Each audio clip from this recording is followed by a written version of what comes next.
Na guys, kaloka, syempre makikisaw-saw tayo sa trending. O ayan, kasi kagabi nag-live ako sa TikTok, tapos yung pinsan ko, nag-comment siya doon kung ano daw yung masabi ko sa nangyari kay Kaloy at saka sa mother niya.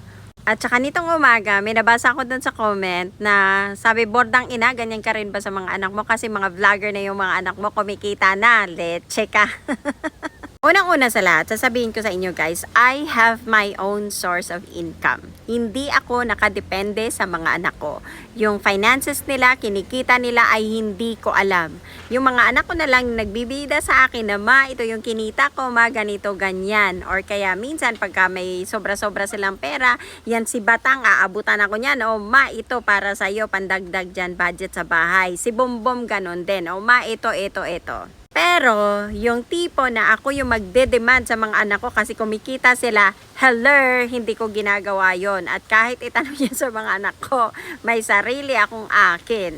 At syempre, pasintabi doon sa mga magulang na talagang walang-wala at mga umaasa sa mga anak. Yung mga tipong mga magulang na nagsikap talaga, as in kumayod kalabaw talaga sila para mapaaral yung mga anak nila, mabigyan ng magandang buhay.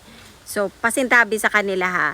Itong mga anak, kayong mga anak na nakikita ninyo kung anong hirap ng magulang ninyo, na talagang kumbaga gumapang sila sa hirap, mailagay ka lang sa maayos. Kayong mga anak, dapat alam nyo kung paano nyo ibalik ang pagmamahal sa kanila. Hindi yon kabayaran ng utang na loob. Kasi sasabihin ko sa inyo, yan namang pagpapalaki at pagpapaaral at mabigyan kayo ng magandang buhay, iyan ay talagang obligasyon ng magulang. So bilang kayong mga anak at umayos ang buhay nyo, gumanda ang buhay nyo, kayo ang kusang magbalik ng ganyang pagmamahal. Hindi yan para sabihin na, ay, ano ko to, bayad ko to sa magulang ko kasi ganito ganyan. Huwag ganon. Ngayon dito tayo sa kay Mami Angelica at saka kay Kaloy. Unang-una sa lahat guys, wala akong pakialam. May nagtanong lang sa akin at ikinunik ako doon, kaya ako gumawa nitong video at ipaliwanag sa inyo. Baka ang iniisip ninyo ako'y gayon din. Ay hello, hindi ako ganon. Ngayon, wala akong alam kung ano ang nangyayari sa kanilang mag-ina. So kung naglabas ng statement si Mami Angelica na ganito at si Kaloy ganito rin, hindi ko alam kung sino sa kanila ang totoo at sino ang hindi. Basta tayong mga Pinoy na kapag judge lang, hinatulan natin at halos ipako na natin sa krus yung ina ni Kaloy. Guys, ilabas muna natin yung usapang pera ha. Dito muna tayo sa pagiging ina ni Mami Angelica. Okay, tayo namang mga magulang, tayong mga ina, mayroon talaga tayong mother instinct. Napakalakas ng ating mga instinct sa ganyan. So, kung ikaw ay nararamdaman mo as in sobrang lakas talaga ng vibrations mo, na yung karelasyon ng anak nyo ay hindi maganda at mapapariwara at mapapasama lang ang anak nyo, may tamang paraan paano nyo itulungan ang anak nyo at i-guide sa ganyan. Pero para sa akin ha, hayaan nyo muna magkamali. Hayaan yung siya mismo, ang anak nyo, ang makakita sa kung sakaling mali man ang naging desisyon niya. Kasi yung mga anak natin, pag nagmahal yan sila, parang katulad ko lang din, no? Nung nagmahal ako kay Sir Jad na isingit, hahamakin lahat. So ngayon, ito si Kaloy, nakikita naman talaga natin na mahal niya yun si Chloe. So hindi ko to napapanood tong mga to naging ano lang ito dahil dito nga sa usaping ganito ganyan na naglabasan ngayon. At gumawa pa sila ng video na nagpaliwanag doon si Kaloy na talagang tagilid yung mama niya doon sa video na yon. Tapos nandito si Chloe sa likod. Okay guys, so ibig sabihin mahal na mahal ni Kaloy itong si girlfriend. So dinidefend niya yung girlfriend niya. Again, wala tayong alam kung ano talaga yung totoo. Tapos may kwento na mga bank accounts, ganito ganyan pera. Ito kasi guys, sasabihin ko sa inyo, ang pera ang pinakapangit na maging dahilan ng away ng kahit na sino man sa pamilya. Yun ang pinakapangit na maging dahilan. May tamang paraan paano nyo pag-usapan yan. Okay? So ito lang guys, bilang magulang, ilabas muna natin yung usapang pera ha, kasi medyo nakakalibarbar. Ngayon, bilang magulang, obligasyon natin ang palakihin ang ating mga anak, paaralin, bihisan, at i-guide sila sa tamang landas. So hindi natin sila palalakihin, paaralin, pakuhanin ng ganitong kurso, ganito ganyan, para bayaran yung ating hirap sa pag-ere at pagpapalaki sa kanila. No, hindi ganon. Ang pinaka-importante ay lagyan natin sila ng matibay na pundasyon. Ito yung pagmamahal at respeto at malasakit. Kung yan ang ating itatanim sa ating mga anak, sa dito nila at dito nila, yung pagmamahal natin sa kanila, yang mga anak natin na ang kusang magbabalik kung ano man ang marating nila sa buhay, maging mayaman, bilyonaryo man yan sila, sila na yung kusang magbabalik noon na hindi mo na kailangang obligahin sila o pwersahin sila, akin na yung bank accounts mo, akin na yung ano mo, kailangan bayaran mo yung paghihirap ko, pagpapalaki ko sa'yo, pag-iri ko sa'yo, magbayad ka ng utang na loob. Hindi po ganon. Ngayon, kung yung anak mo ay pinalaki mo ng maayos, mabait, mapagmahal, lahat-lahat na, Diyos ko, day, ikaw na lang yung malulunod sa hiya, sa ibabalik na pagmamahal at respeto ng mga anak mo sa'yo. Ako hindi naman sa pagmamalaki ha, talagang hindi ako sa... Itong mga anak ko, may mga sarili na yan silang pera. Pero ni minsan hindi ko yan sila tinanong na, hoy nak, magkano na ba yung ano mo ganyan? Dapat ikaw yung magbayad sa ganito ganyan, ikaw namang magkuhan, sa laki ng hirap ko sa'yo, sa pagpapalaki ko sa'yo, magbayad ka ng utang. Hindi ganun, hindi ko ginawa ni minsan, hindi ako nagtatanong sa mga anak ko dahil ako ang nahihiya. Sa totoo lang, yan si Batang, sila ni Bombom, sila yan mag-aabot sa akin ng pera, ito pandagdag mo. Ako nahihiya ako. And there are also times na talagang, alam mo yun, may talaga naman tayo dumadating na nagigipit tayo. Pero guys, hindi ko kaya magsabi sa mga anak ko. Hindi ko kaya, nahihiya ako, sobrang nahihiya ako. Ito lang ang mga anak ko, dahil nga, syempre siguro, mahal na mahal nila yung magulang nila, kahit sa papa nila, sila yung nag-aabot, sila na yung nagbibigay, sila na yung ipipilit pa nila yan, isisiksik pa nila sa'yo, magagalit pa yan sila pag hindi mo tinanggap. Pero yung mga magulang guys na magde-demand, hindi ko sa nila lahat. Kasi naman sa totoo lang, mayroon naman talagang mga magulang na demanding. Yung tipong ginawang investment ang kanilang mga anak. Yung tipong inano nila kasi ganito, kailangan ganito dahil ikaw namang mag-alaga sa amin, ikaw magganito ganyan. Yung parang ganon, kaya mo ginawa na paaralin ganyan, sikap mo kasi umaasa ka ng ganti ng kapalit. Hindi ganon. Ang aasahan mo yung igaganti nilang pagmamahal at respeto sa'yo. Yun dapat ang lagi nating iisipin. At dito guys, saka kay Mami Angelica at saka kay Kaloy, ang pinakamaganda sana na nangyari dito ay nag-usap muna silang mag-ina.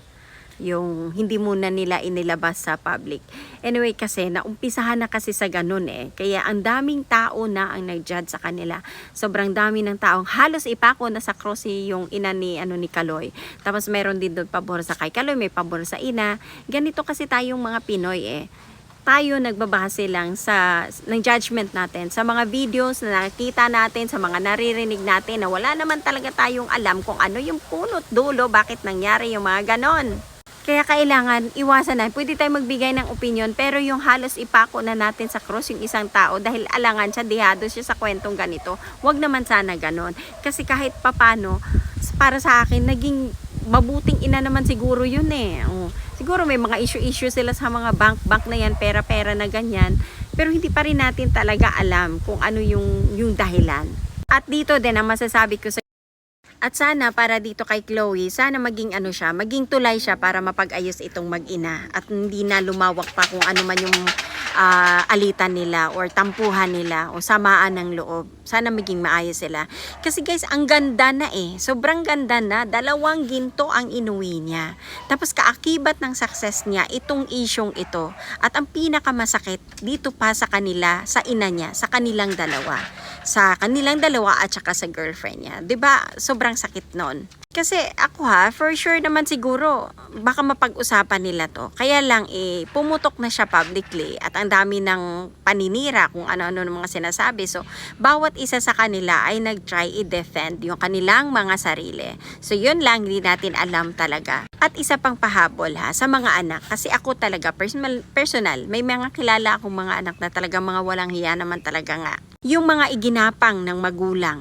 Tipong mga magulang yung nagpapakahirap. Halos dugot pawis na yung lalabas sa kanila para lang maigapang ka, mabigyan ka ng magandang buhay. Tapos itong mga anak, mga walang hiya, mga walang utang na loob. Yung mga tipong nagkaroon lang ng magandang buhay, kinalimutan na yung mga magulang. Sa mga anak, ang payo ko sa inyo hindi naman kailangan na ganito yung gawin mo sa magulang mo. Kasi hindi naman talaga natin nga obligasyon. Pero, obligasyon mong ibalik ang pagmamahal at respeto na ibinigay nila sa kanila. Yung paghihirap nila at pagsisikap nila para mabigyan ka ng magandang buhay, isang malaking respeto at pagmamahal yun para sa'yo. At ikaw, karapatan mong ibalik yan. Pero kung talagang ano ang loob mo, na makasarili ka, ay di bahala ka sa buhay mo. Kasi ako guys, personally, kahit ako pinagtabuyan na ng pinagmulan ko, ako nagsikap, ako talaga i-reach out. Nung ako nagkaroon at medyo nag-slide ang buhay ng nanay ko, kasama ng mga half siblings ko, kinuha ko sila at kinopkop. O diba? Pati na hindi pa talaga ako lumaki sa kanya, hindi siya nagpalaki sa akin. So sa mga anak dyan, ibalik ninyo ang pagmamahal at respeto ninyo sa magulang nyo. At kung kayo man ay magkaroon ng karelasyon, huwag ninyong hahayaan na yung karelasyon ninyo, mapangasawa ninyo, girlfriend ninyo, ang maging ugat para masira ang ugnayan ninyo ng mga magulang nyo. So, at dito naman sa mga girlfriend o mga karelasyon, boyfriend, ganyan, sana hindi kayo maging dahilan or hindi kayo yung maging ugat para masira ang magandang pinagmulan ng mga anak sa kanilang mga magulang. So, napakasimple lang ng buhay talaga. Sobrang simple lang ng buhay. Maging mabuti ka lang, maging maging sensitive ka lang sa lahat ng mga nangyayari. Maging maayos talaga lahat. So, ayun na nga guys. Sana sa mga nanay na nandito sa yan. Saludo ako sa mga nanay talaga. Sa mga nandito. Alam ko yan. Marami ako nababasang mga comments sa mga nag-PPM sa akin. Yung mga pagsisikap nila. Ayan, sana yun nga, mabigyan ng karampatang pag-recognize sa mga paghihirap ninyo, sa mga magulang na naghirap para sa kanilang mga anak. At sa mga anak, ibalik ninyo ang pagmamahal at respeto sa mga magulang nyo kasi yan ang sekreto para mapaganda at maayos ang buhay mo. Ako, kahit hindi ako minahal, kahit ako itinakwil na, binigay ko pa rin kung anong dapat. Kaso hanggang doon na lang. So, yun lang guys. Huwag na kayo magtanong kung anong nangyari.